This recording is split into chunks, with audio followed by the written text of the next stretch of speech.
Welcome back to my YouTube channel guys. Today we will be discuss about the subject mental health nursing second, जो कि BSc nursing 6 semester का most important एक subject है। और इस video में हम लोग कवर करने वाले हैं यूनिट सेकेंड को, जो कि पूरा वीडियो 1 शॉट होने वाला है और आपको समझ आएगा एकदम इजी लैंग्वेज में according to Atal Bihari Vajpayee university के सिलेबस के अकॉर्डिंग हर एक पॉइंट्स को कवर किया गया है, मिनिमम वर्ड मोर नॉलेज के साथ। ठीक है, तो फर्स्ट ऑफ ऑल हम लोग बताएंगे इस यूनिट का नाम क्या है। तो यूनिट का नाम है nursing management of patient with personality and sexual disorder. यानी जो हमने इससे पहले यूनिट कवर करी है, अगर आपने नहीं देखी तो वो चैनल पे अपलोड है, आप जाके देख लीजिए। डिस्क्रिप्शन में मैं लिंक दे दूंगा। उस यूनिट में हमने कवर किया था, उस यूनिट का नाम था nursing management of patient with substance use disorder. जो सब्सटेंस का यूज करते हैं, ओवर यूज जो होता है उससे जो डिसऑर्डर होते हैं उनको हम लोग कवर करते हैं।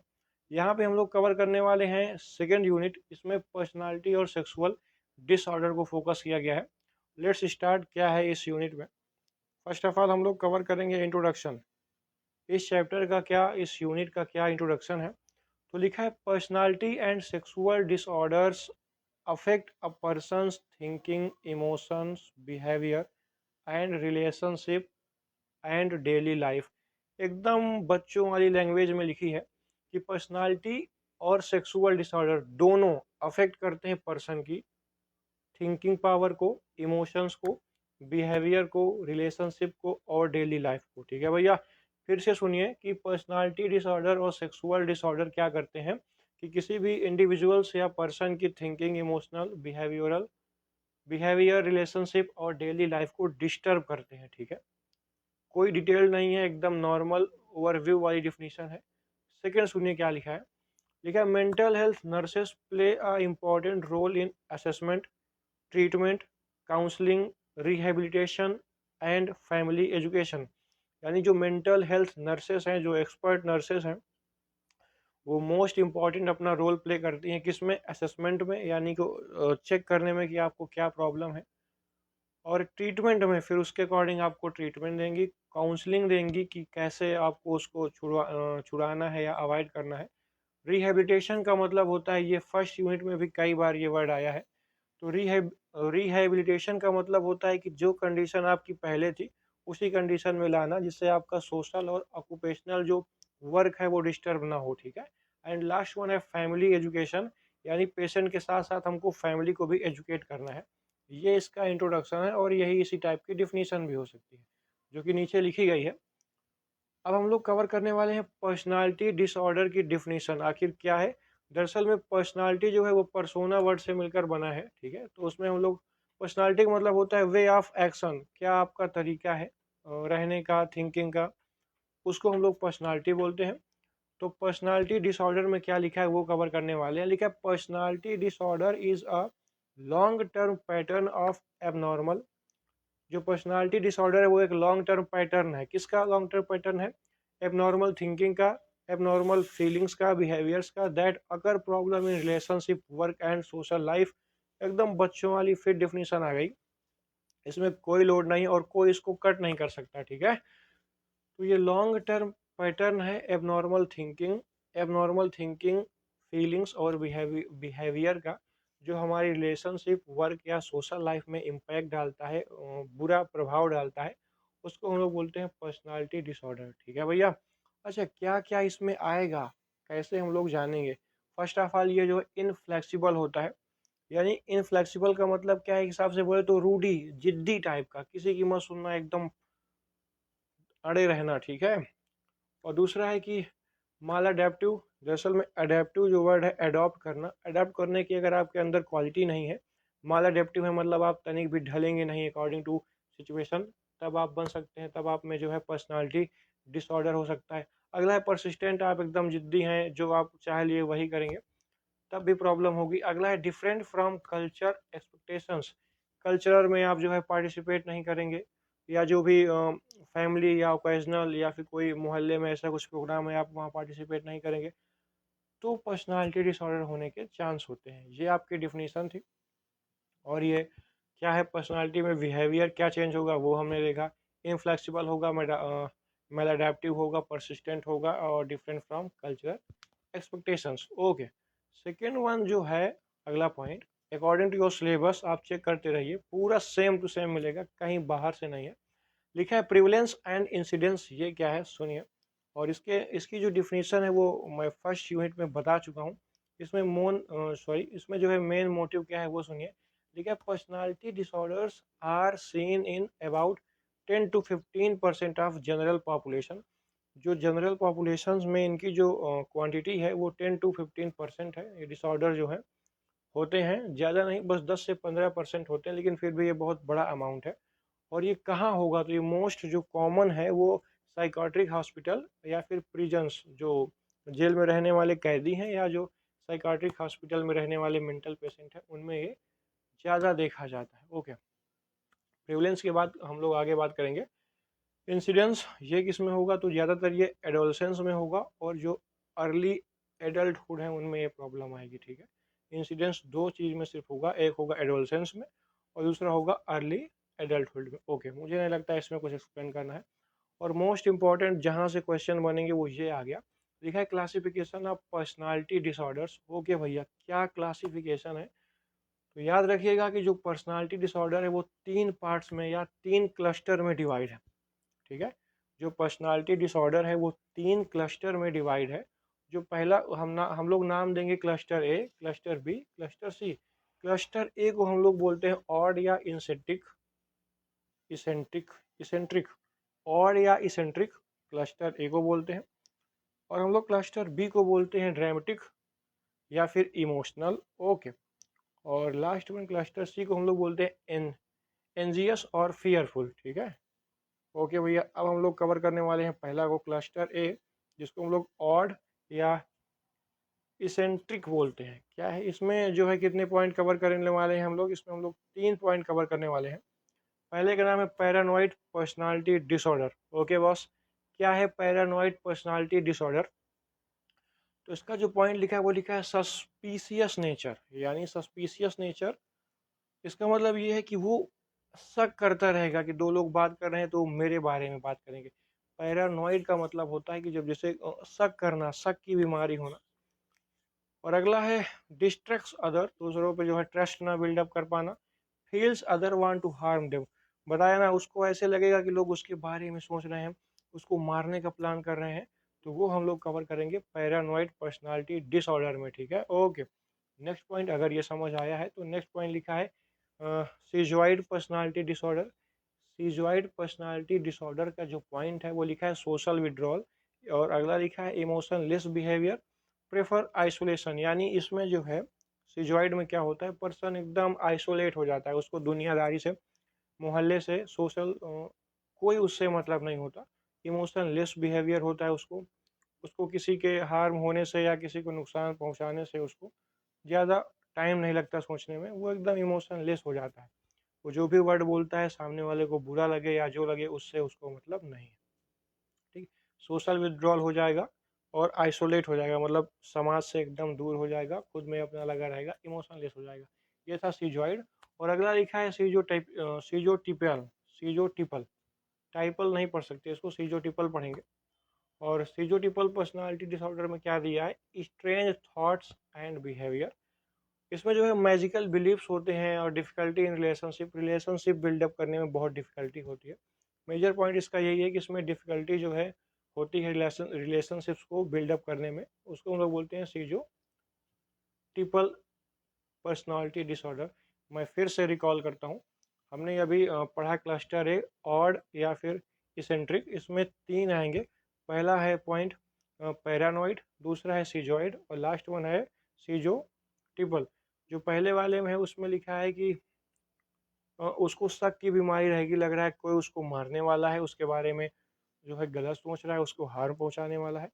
सीजॉइड में हमने पढ़ा अभी कि आइसोलेट हो जाता है, सोशल विथड्रॉल हो जाता है। लास्ट में अभी हमने पढ़ा कि इसमें जो है रिलेशनशिप बिल्डअप करने में बहुत डिफिकल्टी होती है। मैजिकल बिलीव्स होते हैं कि अरे नहीं, मैं नहीं रिलेशनशिप नहीं बिल्ड करूँगा, नहीं ऐसा हो जाएगा। स्ट्रेंज थॉट, अलग अलग विचार, अचानक अचानक विचार आएंगे, उसका बिहेवियर चेंज होता रहेगा। ओके, क्लस्टर ए कंप्लीट करने के बाद हम लोग पहुँचते हैं क्लस्टर बी की ओर। क्लस्टर बी को बोलते हैं ड्रामेटिक एंड इमोशनल। ठीक है, ड्रामेटिक का क्या मतलब है देखिए, इसमें हम लोग कवर करने वाले हैं टोटल 4 पॉइंट्स। 4 पॉइंट में जो पहला पॉइंट है वो लिखा है anti social personality disorder. Anti social personality disorder का क्या मतलब है बॉस? तो लिखा है violates rule and right of others. भैया ये दूसरे हिसाब के लोग होते हैं, ये जो है दूसरों के रूल्स रेगुलेशन को फॉलो ही नहीं करते हैं। एग्रेसिव बिहेवियर होता है, बहुत एकदम गुस्से से बात करेंगे, लग रहा है कि अहम ब्रह्मास्मि वाली कहानी। लैक ऑफ गिल्ट, इनको पछतावा भी नहीं होता। एंटी सोशल, नाम में रखा है सोशल से एंटी, एंटी सोशल। पहली बात क्या है, ये रूल्स रेगुलेशन को फॉलो नहीं करते हैं, एग्रेसिव बिहेवियर होता है। और लैक ऑफ गिल्ट, इनको जो ये करते हैं उसका इनको कोई प्रॉब्लम पछतावा भी नहीं होता, ठीक है, ओके। और नेक्स्ट पॉइंट हम लोग कवर करने वाले हैं, लिखा है border line personality disorder. Border line personality disorder में लिखा है मूड स्टेबिलिटी, फियर ऑफ अबेंडोनमेंट। अगला लिखा है self harm behaviour. Border line का मतलब, अब भैया बॉर्डर लाइन एकदम क्रॉस होने वाली है, सेल्फ हार्म पहुंचाने वाला है पर्सन, ठीक है। मूड उसका चेंज होगा, उसको फियर रहेगा, और जो है फियर ऑफ अबेंडेंट मतलब एकदम डर बन जाएगा उसके अंदर, और खुद को नुकसान पहुंचाने की वो कोशिश करेगा, ठीक है। बॉर्डर लाइन से याद रखेगा कि बॉर्डर एकदम खत्म होने वाला है, वो खुद को नुकसान पहुंचाने वाला है, मतलब सहनशीलता है जो उसको, उसकी जो पावर है वो खत्म हो गई है, वो कुछ गलत कदम उठा देगा, ओके। नेक्स्ट पॉइंट लिखा है हिस्ट्री, हिस्ट्रियोनिक पर्सनालिटी डिसऑर्डर। क्या मतलब इसका हिस्ट्रियोनिक में? इसमें लिखा है अटेंशन सीकिंग बिहेवियर, बहुत सही। और ड्रामेटिक इमोशन वांट्स अप्रूवल, ये दरअसल में वहाँ होता है जैसे बड़ी बड़ी ऑफिस है, तो जो उनके आगे पीछे घूमने वाले होते हैं वो ऐसे एक्टिंग करते हैं कि सारा काम वही कर रहे हैं। लिखा है अटेंशन सीकिंग बिहेवियर, ऐसा बॉस को लगे कि पूरा काम यही कर रहे हैं, और दरअसल में वो सिर्फ एक दिखावा होता है। और ड्रामेटिक इमोशन होता है, उनको देख के, बॉस को देख लिया, अरे बहुत टेंशन में आ गया, अरे मैं बहुत काम कर रहा हूँ, बहुत काम कर रहा हूँ। वांट्स अप्रूवल, वो अपने आप को एक अपर लेवल पे लाने की कोशिश करते हैं, बाकी ऐसा होता नहीं है। उसको हम लोग बोलते हैं हिस्ट्रियोनिक, ठीक है, हिस्ट्रियोनिक। नेक्स्ट और लास्ट पॉइंट हम लोग कवर करने वाले हैं, इसका नाम है क्या नाम है बॉस? इसका नाम है नार्सिसिस्टिक पर्सनालिटी डिसऑर्डर। इसमें क्या लिखा है, ग्रैंडियोसिटी होता है, सेल्फ इम्पोर्टेंस होता है, लाइक ऑफ एम्पैथी। भैया इसमें एम्पैथी नाम की कोई चीज़ नहीं है इसमें। ये इस पॉइंट को हम लोग बोल सकते हैं अहम ब्रह्मास्मि। सेल्फ इम्प्रूवमेंट्स, वो खुद पे ध्यान देता है। एम्पैथी सिंपैथी उससे कोई मतलब नहीं है, खुद पे ध्यान देता है, इसको हम लोग बोलते हैं नार्सिसिस्टिक, ठीक है। क्लस्टर बी भी हम लोग का कंप्लीट है, लास्ट वन आता है हम लोग का क्लस्टर सी। और इसमें भी 3 पॉइंट है, मतलब पहले वाले में 3, दूसरे वाले में 4, फिर 3 पॉइंट, ठीक है। क्लस्टर सी का नाम है एनजियस या फिर फियरफुल, ठीक है। इसमें जो पहला पॉइंट आएगा वो होगा अवॉइडेंट पर्सनालिटी डिसऑर्डर, यानी फियर ऑफ क्रिटिसिज्म और social inhibition, okay. Social inhibition की इसमें प्रॉब्लम रहेगी। और अगला लिखा है कि डिपेंडेंस, डिपेंडेंट पर्सनालिटी डिसऑर्डर, यानी एक्सेसिव डिपेंडेंस ऑन अदर, दूसरे पे एकदम आंख बंद करके भरोसा करेंगे, डिफिकल्टी मेकिंग डिसीजन, खुद से डिसीजन नहीं बना पाएंगे। अरे क्लास के कुछ लड़के हैं, कुछ काम कर रहे हैं, भाई ये सही है कि नहीं, ऐसा बोल दूं कि नहीं। टीचर कुछ पूछेंगे, आंसर उनको पता रहेगा, लेकिन हिम्मत नहीं होगी बताने की कि कहीं गलत ना हो जाए, लोग मजाक ना उड़ा ले। बाद में पूछेंगे कि ये सही था कि नहीं, बोलेंगे अरे नहीं सही था। तो डिपेंडेंस एकदम डिपेंड हो जाएंगे, एक्सेसिव डिपेंडेंस ऑफ अदर, पूरा एकदम हर हाल में डिपेंड रहेंगे। और difficulty making decision, decision difficulty जो है रहेगा डिसीजन मेकिंग में, ओके। नेक्स्ट पॉइंट लिखा है कि ऑब्सेसिव कंपल्सिव पर्सनालिटी डिसऑर्डर। इसमें क्या लिखा है, परफेक्शनिज्म और rigid thinking, over control, okay boss. इसमें ओवर कंट्रोल होगा, रिजिड थिंकिंग हो सकती है, और परफेक्शनिज्म हो सकता है, ओके। अब हम लोग अगला ईटियोलॉजी ऑफ पर्सनालिटी डिसऑर्डर को कवर करने वाले हैं। क्या है ईटियोलॉजी? तो ये जो है 3 तरीके से कवर होगी, बायोलॉजिकल फैक्टर के थ्रू, साइकोलॉजिकल फैक्टर के थ्रू, और सोशल फैक्टर्स के थ्रू, ठीक है, ओके। बायोलॉजिकल में क्या आएगा, लिखा है जेनेटिक प्रेडिस्पोजिशन, जेनेटिक की बात करेगा इसमें। न्यूरोकेमिकल अगर इम्बैलेंस होंगे तब प्रॉब्लम हो सकती है पर्सनालिटी डिसऑर्डर की। और ब्रेन डिसफंक्शन होगा तब ये प्रॉब्लम हो सकती है, ठीक है। ये था बायोलॉजिकल। और साइकोलॉजिकल में आता है चाइल्डहुड ट्रॉमा हो सकता है, बचपन में कोई ना कोई चोट लग सकती है, किसी वो एब्यूज या नेग्लेक्ट का शिकार हो सकता है, या फिर पेरेंट की जो है प्रॉब्लम रही हो उनको ध्यान देने में, तो पुअर पेरेंटिंग हो सकता है। ओके, सोशल में अगर आएंगे तो फैमिली कॉन्फ्लिक्ट हो सकता है, उनके बीच में तनाव रहे, लड़ाई झगड़ा रहे, लैक ऑफ इमोशनल सपोर्ट हो सकता है, बिल्कुल सही। स्ट्रेसफुल इन्वायरमेंट, वो जिस इन्वायरमेंट में रहता है वो बहुत ज़्यादा स्ट्रेसफुल होगा, तब भी ये प्रॉब्लम हो सकती है। ओके, और नेक्स्ट हेडिंग हम लोग सिलेबस के अकॉर्डिंग कवर करने वाले हैं, उसका नाम है साइकोपैथोलॉजी। क्या है भैया साइकोपैथोलॉजी? तो बहुत आसान वर्ड में लिखी गई है, मैं पहले खुद को छोटा कर लूँ। साइकोपैथोलॉजी में लिखा है कि psychopathology means abnormal mental processes. Abnormal mental process को हम लोग बोलते हैं साइकोपैथोलॉजी। साइको, क्या क्या इसके फीचर हैं? तो कॉमन कुछ फीचर है। पहला लिखा है डिस्टर्ब्ड इमोशंस, इमोशन डिस्टर्ब रहेंगे। दूसरा लिखा है poor impulse control. Okay, impulse का कंट्रोल बहुत पुअर रहेगा। डिस्टर्ब्ड सेल्फ इमेज, खुद की इमेज उसको एकदम डिस्टर्ब रहेगा। Difficulty maintaining relationship, relationship maintain करने में डिफ़िकल्टी होगी। मालाडिप्टिव कॉपिंग, वही जो मैं बताया हूँ, खुद को अडॉप्ट नहीं कर पाएगा। यानी जितने अभी हमने टाइप्स पढ़े हैं उन सबको यहाँ पे हम लोग कॉपी कर सकते हैं, कॉमन फीचर में वो सब आएंगे। अच्छा, अब हम लोग बात करेंगे कैरेक्टरिस्टिक्स ऑफ पर्सनालिटी डिसऑर्डर, क्या क्या कैरेक्टरिस्टिक है। तो पहला होगा, जितने अभी तक आपने पढ़े हैं, यानी कि पुअर सोशल रिलेशनशिप रहेगा, फैमिली कॉन्फ्लिक्ट रहेगा, इमोशनल स्टेबिलिटी रहेगी और इनफ्लेक्सिबिलिटी हो सकती है, लो फ्रस्ट्रेशन टॉलरेंस हो सकता है, इम्पल्सिव बिहेवियर होगा, मैनिपुलेटिंग बिहेवियर हो जाएगा, पुअर जजमेंट हो जाएगा, डिफिकल्टी इन मेकिंग जजमेंट जिसको बोलते हैं, और अडॉप्टिंग टू स्ट्रेस, खुद को अडॉप्ट करने में प्रॉब्लम होगी। ओके बॉस, अच्छा इन सब चीज़ का जो है डायग्नोसिस कैसे करेंगे? तो डायग्नोसिस एकदम नॉर्मल तरीके से तो नहीं होगा, डायग्नोसिस किसी पे बेस्ड रहेगा, ठीक है। किस पे बेस्ड रहेगा? तो पहला वो डिटेल्ड हिस्ट्री पे रहेगा, पूरी हिस्ट्री आपकी चेक की जाएगी। दूसरा मेंटल स्टेटस एग्जामिनेशन, यानी मेंटल में तो ये तो मोस्ट कॉमन है, ये ABCD है स्टार्टिंग। तो मेंटल स्टेटस एग्जामिनेशन देखा जाएगा, आपकी कितनी थिंकिंग पावर है। फिर बिहेवियरल ऑब्जर्वेशन होगा, बिहेवियर आपका चेक किया जाएगा। ओके, और DSM या ICD क्राइटेरिया के अकॉर्डिंग आपका डायग्नोसिस होगा, ठीक है भैया। अगर ये समझ आ गया तो ये फिर जो हर सब्जेक्ट में मिल रहा है नर्सिंग असेसमेंट, फटाक से इसको ख़त्म करेंगे। पहले हम लोग हिस्ट्री कलेक्शन करेंगे, जिसमें पूरा चाइल्डहुड एक्सपीरियंस पूछा जाएगा, फैमिली हिस्ट्री पूछी जाएगी, सब्सटेंस अब्यूज, रिलेशनशिप, ऑक्यूपेशनल आप क्या काम करते हैं, सुसाइडल आइडिया तो आपको नहीं आया कभी।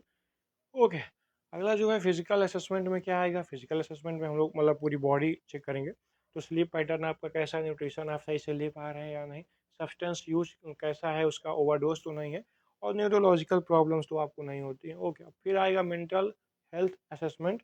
इसमें हम लोग क्या कवर करने वाले हैं भैया? इसमें अपीयरेंस देखेंगे, आपका मूड देखेंगे, सही है, ये सब में सेम रहेगा, मैं फर्स्ट वीडियो में भी यही बताया हूँ। मूड सेम रहेगा, थॉट प्रोसेस देखेंगे, जजमेंट आपका कैसा है, बिहेवियर कैसा है, यही सब रहेगा, ठीक है। ओके, ट्रीटमेंट क्या है? तो ट्रीटमेंट में लिखा है सबसे पहले हम लोग साइकोथेरेपी यूज करेंगे, मोस्ट इफेक्टिव ट्रीटमेंट है ये साइकोथेरेपी। अच्छा, इसके भी कुछ टाइप्स हैं, मोस्ट इंपॉर्टेंट, CBT। साइकोथेरेपी में जो पहला टाइप है वो है CBT, यानी cognitive behavioural therapy. Cognitive behavioural therapy, ये जो है CBT है। ग्रुप थेरेपी देंगे, फैमिली थेरेपी देंगे, और डायलेक्टिकल बिहेवियरल थेरेपी यानी कि DBT देंगे, ठीक है। ये मोस्ट इंपॉर्टेंट थेरेपी है, इनका ज़्यादा नहीं है डिटेल। और जो है ड्रग थेरेपी में आ जाइए सेकंड नंबर पे। पहला हो गया साइकोथेरेपी, दूसरी है ड्रग थेरेपी। ड्रग थेरेपी में जो है कंट्रोल करेंगे पहले सिम्टम्स के लिए, कुछ ड्रग यूज करेंगे। देखिए, अगर ज़्यादा उसका एक्सेसिव माइंड जो है एक्टिव है तो एंटी डिप्रेसेंट देंगे, फिर उसके बाद मूड स्टेबलाइजर्स देंगे, एंटी साइकोटिक देंगे, और एंटी एंजाइटी ड्रग्स देंगे अगर उसको एंजाइटी जो है ज़्यादा हो रही है तो। ओके, दो हमने कवर कर ली, तीसरे हम लोग कवर करने वाले हैं, ये है बिहेवियरल थेरेपी। इसमें आएगा इम्प्रूव कॉपिंग स्किल, कॉपिंग स्किल्स को हम लोग इम्प्रूव करेंगे, रिड्यूस करेंगे हार्मफुल बिहेवियर को, ठीक है भैया। ये तो हो गया ट्रीटमेंट। ओके, नर्सिंग मैनेजमेंट कैसे करेंगे भैया? नर्सिंग मैनेजमेंट हम लोग करने वाले हैं पर्सनालिटी डिसऑर्डर का। तो कुछ जनरल जो है इंटरवेंशंस हैं। पहला लिखा है इस्टेब्लिश ट्रस्ट, ठीक है। अगर नर्सिंग मैनेजमेंट करना है तो मेंटली इल पेशेंट का या पर्सनालिटी डिसऑर्डर पेशेंट का सबसे पहले हम लोग ट्रस्ट को बिल्डअप करेंगे। तो कैसे करेंगे? प्रोफेशनल रिलेशनशिप बिल्डअप करेंगे, हॉनेस्ट रहेंगे, कंसिस्टेंट रहेंगे, ठीक है। हॉनेस्ट रहना बहुत ज़रूरी है, उसको लगेगा कि नहीं आप ईमानदार हैं, तो वो आपकी बातें सुनेगा, ठीक है। और क्लियर सेट लिमिट्स करेंगे, लिमिट जो है एकदम क्लियर सेट रखेंगे, सेट करेंगे क्लियर लिमिट्स को, यानी एक्सप्लेन करेंगे रूल, एकदम क्लियरली बताएंगे रूल, क्लियरली एकदम पूरा एक्सप्लेन, कोई भी झूठ नहीं बोलेंगे। अवॉइड करेंगे मैनिपुलेशन को, फालतू की बातें हम लोग उनसे नहीं करेंगे। इनकरेज कम्युनिकेशन में हम लोग क्या बोल सकते हैं कि अलाउ करेंगे एक्सप्रेस ऑफ फीलिंग, मतलब पेशेंट जो है अपनी फीलिंग्स को एक्सप्रेस कर सकता है बिना किसी दबाव के। और use therapeutic communication, therapeutic communication use करेंगे। बॉस अगला लिखा है कि promote कॉपिंग skill, teach stress management, management stress management को जो है टीच करेंगे।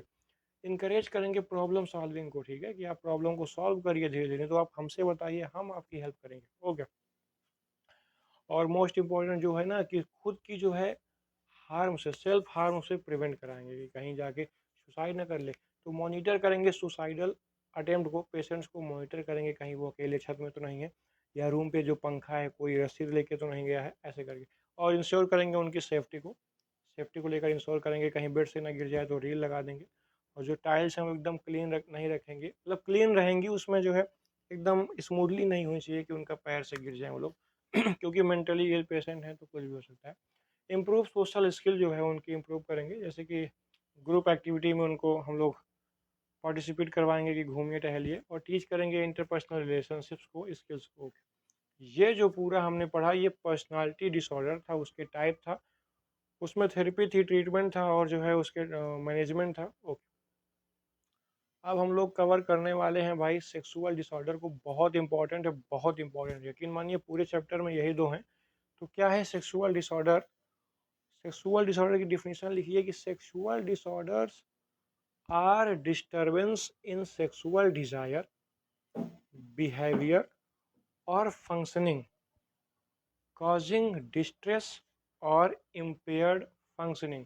जो सेक्सुअल डिसऑर्डर होते हैं ये डिस्टर्बेंस होते हैं, यानी सेक्सुअल डिजायर में डिस्टर्बेंस, या सेक्सुअल बिहेवियर या उसके फंक्शनिंग में जो डिस्टर्बेंस होती है उसको सेक्सुअल डिसऑर्डर बोलते हैं। और ये कॉज करती है इम्पेयर्ड फंक्शनिंग को या डिस्ट्रेस। छोटी सी डिफिनीशन है, यानी जब सेक्सुअल एक्टिविटी में या जो फंक्शन करने में प्रॉब्लम होगी तो उससे डिस्ट्रेस होगा और जो है इम्पेयर्ड फंक्शनिंग होगा, उसको हम लोग सेक्सुअल डिसऑर्डर बोलते हैं, ओके बॉस। टाइप्स इसके कुछ हैं, क्या क्या टाइप्स हैं? जो पहला टाइप है वो है, चार टाइप के हैं सेक्सुअल डिसऑर्डर। पहला है सेक्सुअल डिसफंक्शन, दूसरा है पैराफिलिक डिसऑर्डर, और तीसरा है, दो ही है क्या भाई? दो ही इसमें दिया गया, अच्छा इसके अंदर एक्सप्लेन किया गया है।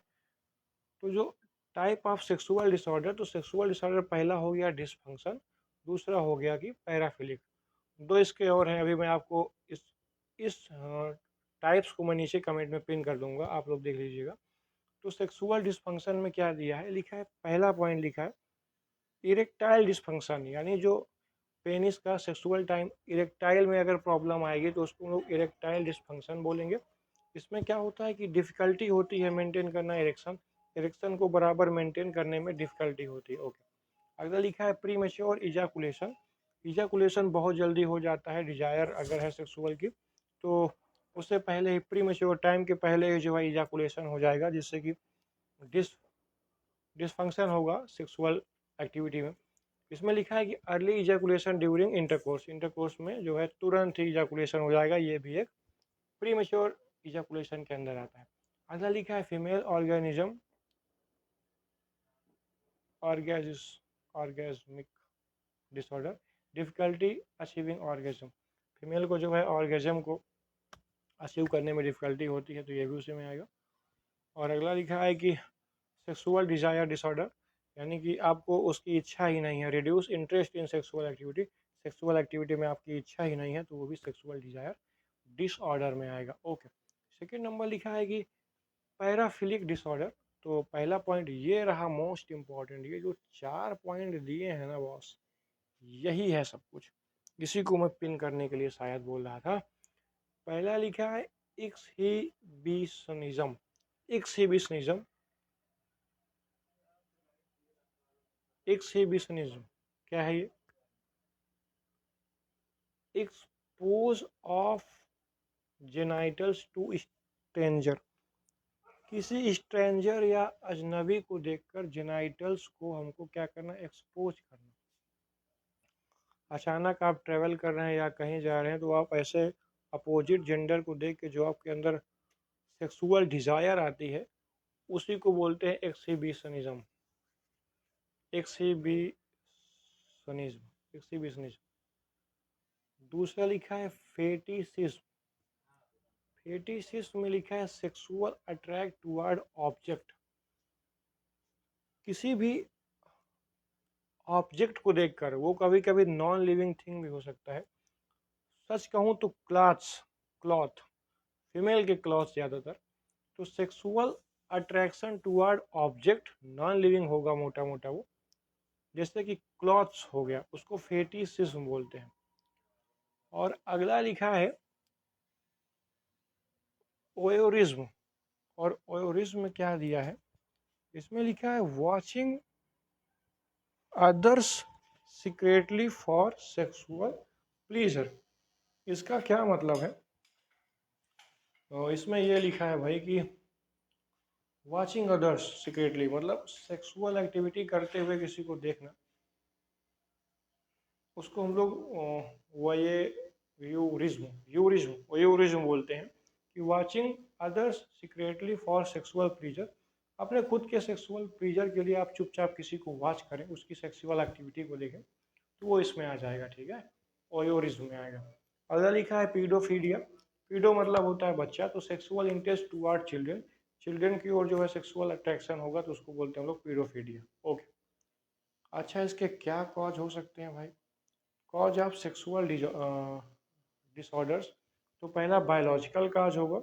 दूसरा मुझे लग रहा है मुझे एक बार फिर से ये पॉइंट को क्लियर करने पड़ेंगे कि पैराफिलिक में क्या आएगा, उसके ऊपर वाला तो हो गया था ना। पैराफिलिक में क्या आएगा, तो पैराफिलिक में पहला पॉइंट लिखा है एक्सहिबिशनिज्म। एक्सहिबिशनिज्म में आएगा कि जेनाइटल ऑर्गन्स को जो है सेक्सुअली ये एक्टिव हो जाएंगे किसी स्ट्रेंजर को देखकर, अपोजिट सेक्स के पर्सन को देखकर एक्टिव हो जाएंगे। दूसरा लिखा है फेटिसिज्म। फेटिसिज्म में होता है कि sexual attraction toward object, object की ओर जो है अट्रैक्ट होकर सेक्सुअल एक्टिविटी का मन करेगा। और अगला लिखा है ओयोरिज्म। ओयोरिज्म का मतलब होता है watching other secretly for sexual pleaser, यानी दूसरों की सेक्सुअल एक्टिविटी को देखना खुद के लिए ताकि खुद को अच्छा लगे, वो इसमें आएगा। अगला फीडोफीलिया, इसमें जो है बच्चों की ओर जो है सेक्सुअल इंटरेस्ट जो है एक्टिव हो जाएगा। Okay, cause of sexual disorder, तो पहला लिखा है कॉज बायोलॉजिकल, दूसरा है साइकोलॉजिकल, फिर लिखा है सोशल। ओके, बायोलॉजिकल में क्या लिखा है, हार्मोनल इम्बैलेंस होगा तब ये हमारा जो है डिजायर आएगी अपने आप, या फिर क्रोनिक कोई इलनेस रही तब ये प्रॉब्लम हो सकती है, न्यूरोलॉजिकल डिसऑर्डर्स भी हो जाएंगे, ठीक है। साइकोलॉजिकल में क्या आएगा, अगर आपको बहुत ज़्यादा एंजाइटी है, डिप्रेशन है, ट्रॉमा या फियर है, तब ये प्रॉब्लम हो सकती है। ओके, सोशल में क्या है, रिलेशनशिप प्रॉब्लम में आएगा, और कल्चरल कॉन्फ्लिक्ट आएगा, या फिर स्ट्रेस है तो हम लोग ये बोल सकते हैं, ठीक है। अच्छा, असेसमेंट कैसे करेंगे, तो उसकी सबसे पहले हम लोग सेक्सुअल हिस्ट्री चेक करेंगे, फिर मेडिसिन देखेंगे उसने कौन कौन सी ली है, इमोशनल उसका स्टेटस देखेंगे, रिलेशनशिप प्रॉब्लम्स चेक करेंगे कि क्यों प्रॉब्लम आ रही है, ड्रग और कौन सी वो अल्कोहल को कंज्यूम कर रहा है वो हम लोग चेक करेंगे, ठीक है। ओके, अगला पॉइंट लिखा है ट्रीटमेंट ऑफ सेक्सुअल डिसऑर्डर, क्या क्या हम लोग ट्रीटमेंट करेंगे। तो मोस्ट इंपॉर्टेंट पहला है काउंसलिंग। काउंसलिंग कराएंगे, सेक्स एजुकेशन उसको देंगे, कपल काउंसलिंग करेंगे, अगर फैमिली वाले हैं तो कपल के साथ जो है उनकी काउंसलिंग करेंगे। ओके बॉस, अगला लिखा है साइकोथेरेपी।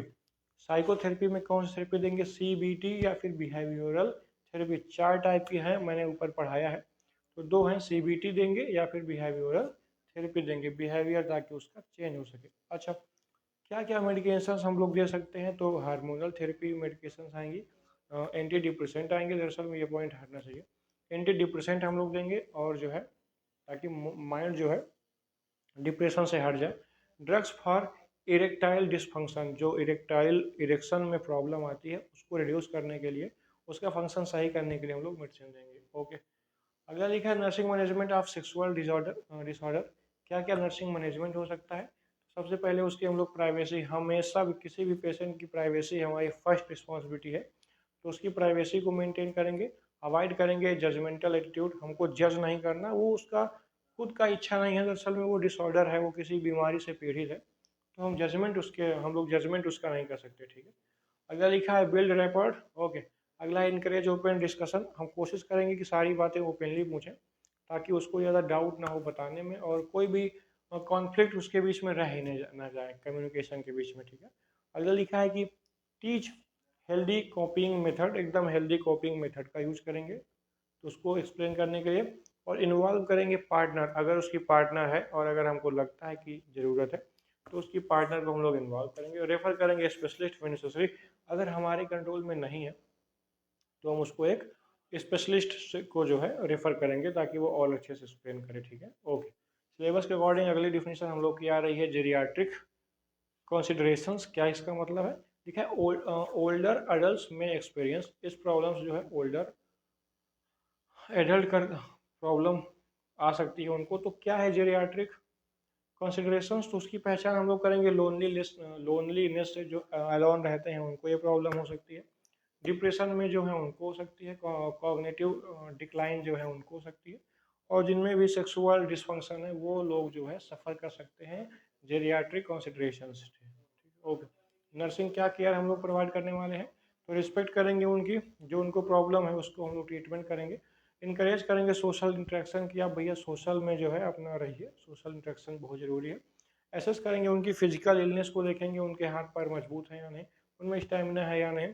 प्रमोट करेंगे हेल्दी लाइफ स्टाइल को, हेल्दी लाइफ स्टाइल सारी जड़ों की, सारी बीमारियों की जड़ सही हो जाएगी अगर हम लोग हेल्दी लाइफ स्टाइल शुरू कर देंगे तो, ठीक है। लास्ट पॉइंट हम लोग का follow up and home care.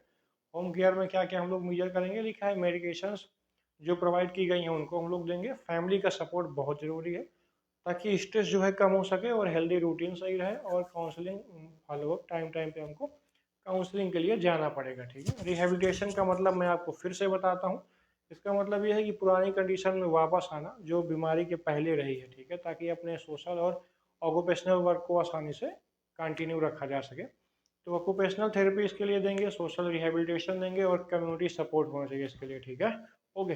Last point ये है रोल ऑफ नर्स में क्या आएगा, तो रोल ऑफ नर्स में जो है केयर गिवर है भैया, ये काउंसलर हैं, एजुकेटर हैं, एडवोकेट हैं, थेरेपिस्ट हैं, और रिहेबिलिटेशन वर्कर हैं, ठीक है। तो कुछ और बचा क्या, अच्छा मोस्ट इंपॉर्टेंट क्वेश्चंस क्या है भैया, लॉन्ग में आएगा एक्सप्लेन करिए classification management of personality disorder. तो जरा याद करिए पर्सनालिटी डिसऑर्डर, पर्सनालिटी का मतलब था पर्सोना, और पर्सनालिटी मतलब वे ऑफ थिंकिंग, उसका क्या बोलने का चलने का तरीका है, थिंकिंग का एक इमरजेंसी कंडीशन में वो पर्सनालिटी होगी। पर्सनालिटी डिसऑर्डर को आपको क्लासिफिकेशन करना है, तो जरा एक बार देख लिया जाए कि क्या था क्लासिफिकेशन ऑफ पर्सनालिटी डिसऑर्डर, अगर आपको थोड़ा सा भी याद हो तो। पर्सनालिटी क्या यही था क्या, अगर ये था तो मैं आपको बताता हूँ, okay boss. Personality disorder 3 type में था, एक था क्लस्टर ए, बी और सी। क्लस्टर ए में हमने देखा था पैरानॉइड जिसको शक रहता है, दूसरे में था सीजोइड, यानी इसमें क्या था सोशल विड्रॉल हो जाता है, समाज से हट जाता है, और सीजो टिपिकल में जो है, सीजो टिपल इसमें जो है रिलेशनशिप में जो है डिफिकल्टी आती है। बी में जो है ड्रामा होता है, वो बहुत एक्टिंग करता है कि मैं ही बॉस हूँ, बॉस के नीचे हूँ। एनजियस या फियर इसमें रहता है, ओके कोई उसको कोई मार ना दे, ओके ओके। अगला क्वेश्चन क्या आएगा भैया, और शिट यार, अगला क्वेश्चन क्या आएगा वो देखिए। अगला क्वेश्चन लिखा है discuss nursing management for sexual disorders, और अगला लिखा है एक्सप्लेन करिए etiology, characteristic and treatment of personality disorder, okay. Next point लिखा है शॉर्ट क्वेश्चन में बॉर्डर लाइन पर्सनालिटी डिसऑर्डर क्या है, एंटी सोशल पर्सनालिटी डिसऑर्डर क्या है, सेक्सुअल डिसफंक्शन क्या है, सारे मोस्ट इंपॉर्टेंट पॉइंट है। साइकोथेरेपी क्या है, साइकोथेरेपी अभी मैंने बताया, हर एक पॉइंट ऊपर कवर किया गया है, और आई होप आपको वीडियो समझ आया होगा। Thanks for watching the nursing youth channel है। अगर आपको वीडियो अच्छी लगी है तो आप लाइक करिए, कमेंट करिए, सब्सक्राइब करिए, ताकि अगली यूनिट आपको टाइम पे उपलब्ध कराई जा सके। Thank you.